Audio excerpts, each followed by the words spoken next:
कौशल जी, गुरुदेव आपको कोटि कोटि प्रणाम। गुरुदेव, भगवान ने मनुष्य को इस संसार में अलग अलग कार्य, जैसे किसी को डॉक्टर, क्रिकेटर, इंजीनियर आदि के लिए भेजा है। तो हमें कैसे ज्ञात हो कि भगवान ने हमें उसी मार्ग के लिए चुना है जिस पर हम अभी चल रहे हैं? गुरुदेव कृपया मार्गदर्शन करें। वैसे बच्चा, ये तो कर्म के अनुसार निश्चित है, इसे भगवान ने नहीं भेजा है। पूर्व के हमारे कर्म, हमारा निश्चय पहले ही हो चुका है। भगवान की तरफ से मानव देह केवल भगवत प्राप्ति के लिए मिला है। कर्म के अनुसार बहुत पढ़ा लिखा आदमी भी गरीब और बिना किसी व्यापार आदि के भी बहुत निम्न स्थिति में देखा गया, और बहुत ग्रेजुएट पढ़े लिखे, उसने कर्म तो बहुत बढ़िया किया, पढ़ाई एकदम, लेकिन पूर्व का उसका कर्म बिगड़ा हुआ है, तो उसको कोई उन्नति का चांस नहीं दे रहा है। और ऐसे भी देखे गए कि कोई ग्रेजुएट नहीं है, ना रूप के हैं, ना रंग के हैं, ना ढंग के हैं, और वीआईपी व्यवस्थाएं हैं, सैकड़ों नौकर चाकर सब, मतलब उसको बेच आवे बाजार में। ऐसे लोग हैं, उनको खाने को नहीं है। वो इतना मंद बुद्धि का होते हुए भी ऐसे ऐश्वर्य का भोग रहा है। इसमें कर्म प्रधानता होती है। मनुष्य को भगवान ने भेजा है केवल केवल भजन करके भगवान की प्राप्ति कर ले। ये कर्म साइड है, मुख्य है उद्देश्य भगवत तत्व का ज्ञान हो जाना, भगवत प्राप्ति हो जाना। बस इस बात को संसारिक जन नहीं जानते। जैसे बच्चा, तुम बहुत पढ़ लिख करके आखिरी पढ़ाई जिसे कही जाती हो पढ़ लो, बहुत अच्छे पद पे चले जाओ, बहुत रुपया पैसा कमा लो, खूब भोग भोग लो, पर शरीर तो छूटेगा ना एक दिन। ये पता है ना तुम्हें? शरीर छूटेगा ना। जब छूटेगा तो फिर नया जन्म होगा, फिर तुम्हें नए से पढ़ना पड़ेगा, काखा गा घांगा, सारी पढ़ाई बेकार, फिर नए से रुपया कमाना पड़ेगा, फिर नए से सुख सामग्री एकत्रित करनी पड़ेगी, फिर भोगो, फिर मरो, फिर नए से फिर शुरू। ये एक बार नहीं हुआ, करोड़ों बार हो गया है। अभी पहली बार थोड़ी आप आए हो, करोड़ों बार आज। अब की बार हमको ऐसा पढ़ाई पढ़नी है कि जहां से रुके वहीं से शुरू हो। वो है भजन। 100 बार राधा राधा बोला है और शरीर छूट जाएगा, तो 99 पॉइंट से नहीं चलोगे, फिर 100 के ऊपर 1 2 3 100 प्लस, नीचे नहीं उतरना पड़ेगा। अगर आपको थोड़ा ज्ञान हुआ है तो मरने के बाद जब दूसरा जन्म होगा उसी ज्ञान से, तभी देखा जाता बालक होते हुए बड़ी बड़ी भागवतिक बुद्धि, उसका पूरा खजाना जमा है। बच्चा, जीवन का लाभ है कि राधा राधा बोलो और मन में रखो कि प्रभु मुझे ऐसा ज्ञान दो जिससे मैं आपको प्राप्त कर सकूं, और आपके इस सृष्टि में जो कर्म के अनुसार मुझे सेवा मिले उसे आपकी सेवा मान करके करूं। बस, भगवान किसी को सुख या दुख कभी नहीं देते।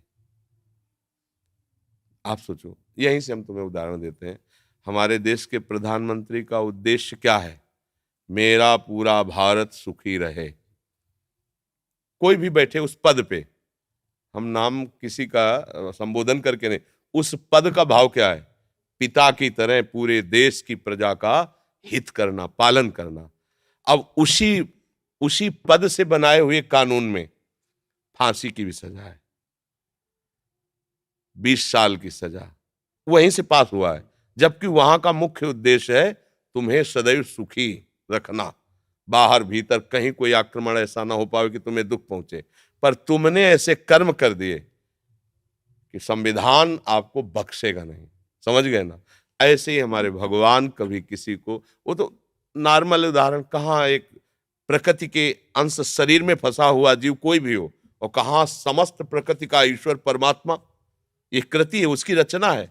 कोई भी रचना होती तो रचनाकार तो होता ही ना, इसको कहते हैं कृति, प्रकृति। तो इसका रचनाकार ईश्वर, वो इतना दयालु है, इतना दयालु है कि वो किसी को भी कष्ट नहीं दे सकते कभी भी। अब हम ऐसे कर्म कर बैठते हैं कि संविधान लागू हो जाता है। जैसे भारत का कानून संविधान है, आप अभी कुछ गलत कार्य करो तो आपको दंड मिलेगा। अगर आप 18 के नीचे हो तो दूसरा हिसाब है, ऊपर हो तो उसका दूसरा हिसाब किताब है।